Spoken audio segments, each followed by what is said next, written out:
Yo, what is up guys? This is Pedro here, and in today's video I will be talking about why I think the Washington football team is a team on the rise and why I think they have a very, very bright future. So if you guys are new, make sure to subscribe for Washington and NFL content. Also hit that like button.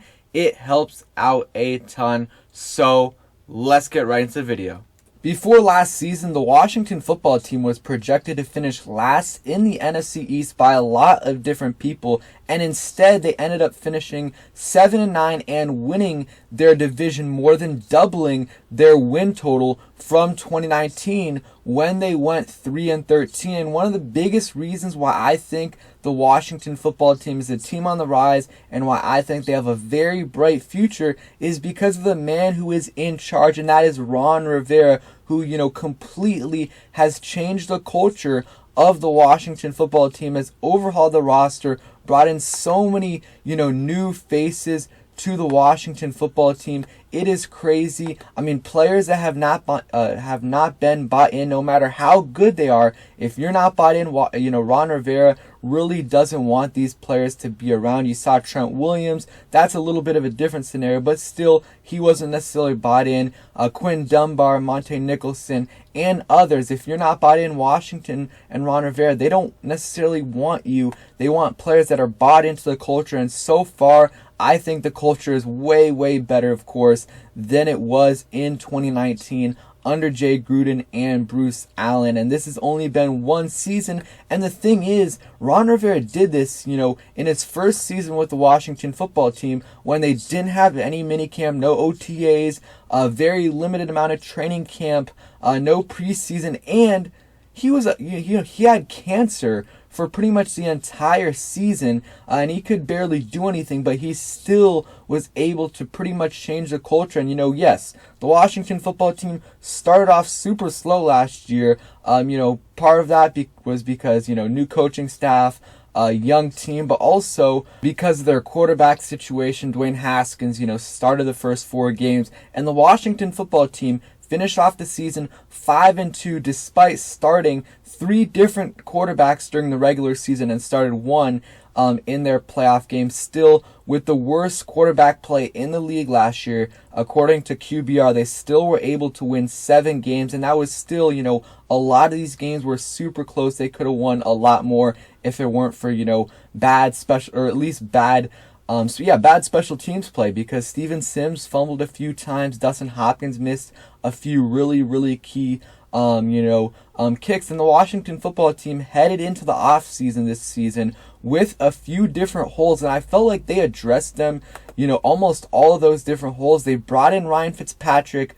I know a lot of people don't love Ryan Fitzpatrick, but you cannot deny that what Ryan Fitzpatrick is going to bring to the Washington football team is miles ahead of what we had last year at the quarterback position. Ryan Fitzpatrick, the last 2 seasons, is 8th in QBR amongst all quarterbacks in the NFL, was the number 1 quarterback under pressure this past season in the NFL. That's out of anyone. That's out of Patrick Mahomes, Russell Wilson, Aaron Rodgers, Josh Allen, all those guys. He was number 1, and I'm not saying he's a top 5 or even top 10 or even top 15 quarterback. He's just, if he can play, middle of the pack quarterback play, we're going to win a lot of games this year, especially more than we were able to win last season. I do like the addition of Ryan Fitzpatrick, and Taylor Heinicke and Kyle Allen are also there to compete. If Fitzpatrick isn't looking good in the regular season, you still got Taylor Heinicke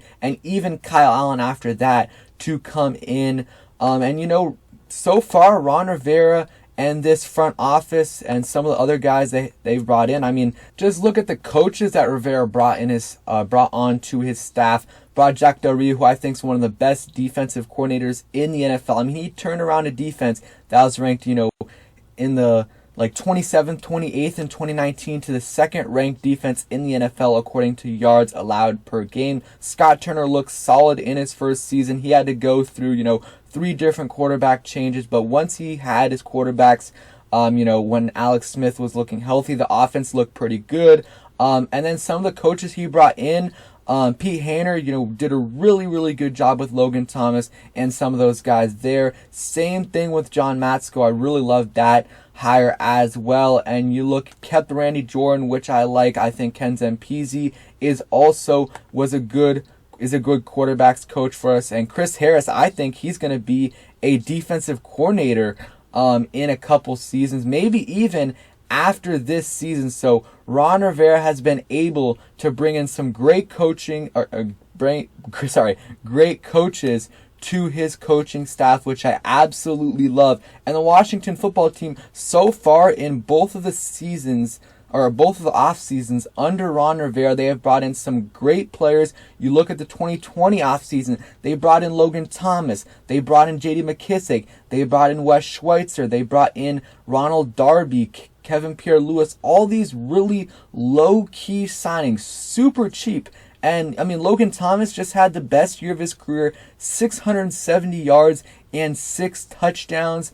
J.D. McKissick had his best year by far as well. Ronald Darby had a great year. They just brought in all of these guys. Wes Schweitzer was a good starter for us. They had an incredible offseason last year with really not paying anyone that much money besides Kendall Fuller, who also had a great year. And you look at this offseason, brought in Ryan Fitzpatrick, brought in Curtis Samuel, who I absolutely love. I think he's going to continue to get better. He's going to open up this offense a lot. For Ryan Fitzpatrick, and Scott Turner is going to help them out a ton. Curtis Samuel can play on the outside, can play in the slot. I've loved what they've done in the off seasons, these past 2 off seasons. Brought in William Jackson, and you guys can see all these other players, Bobby McCain, Eric Flowers, Charles Leno. They did all this without overpaying. I'll talk about the cap situation in a little bit, and some of these players, like Charles Leno and Bobby McCain, when they signed here for cheaper than a lot of people thought they would, they said they did it because of Ron Rivera and the culture that they are building here in Washington, which I absolutely love. Absolutely love to hear. I love what they've done so far in both of the off seasons, in the free agency and in the draft. Last year, Chase Young, obviously Antonio Gibson, who played great last year. I think he's going to take another step in year 2. Cameron Curl, and I think they did a really good job this year in the draft as well. And another reason why I think the Washington football team will, has a bright future is because they're young. Their core is full of young players. You look on offense right here.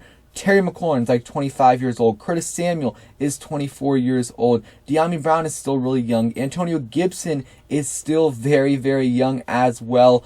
You look at some of the other players on defense as well. You got a bunch of, everyone on the defensive line is young. Even Matt Ioannidis is like 27 years old. Chase Young's coming into his second year. The linebacking core, Cole Holcomb is young. Jamin Davis is young. Kendall Fuller is still pretty young as well. Cameron Curl is still young as well. So they're young, or their core is all pretty young. So they're able to keep them under contract for they're able to keep them together for longer because they're going to be cheaper. At least in the short term. And this defense is another reason why. It's the main reason why they got a bright future. Their first season together in the new defense under Jack Del Rio and Ron Rivera, of course, they ranked second in yards per game. And, that was in Chase Young's first year. He was banged up. They didn't have Matt Ioannidis. And I think this year it's going to even be better. I'm not necessarily going to say that they're going to be ranked the number 1 defense because they are playing a much tougher schedule.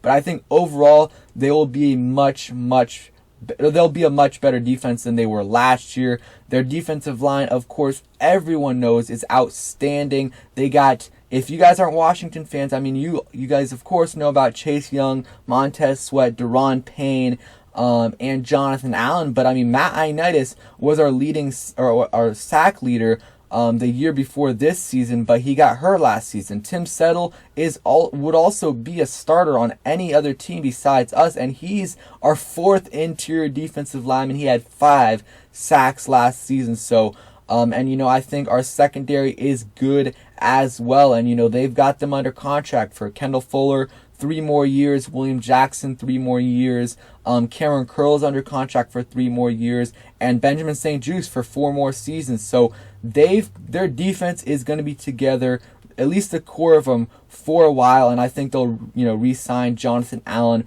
relatively soon. So I'm just really liking the direction that the Washington football team is going. You look at the offense real quick. They've got a good offense as well, or at least they've got more firepower than they've had in a very long time. Terry McLaurin, you already know how good he is.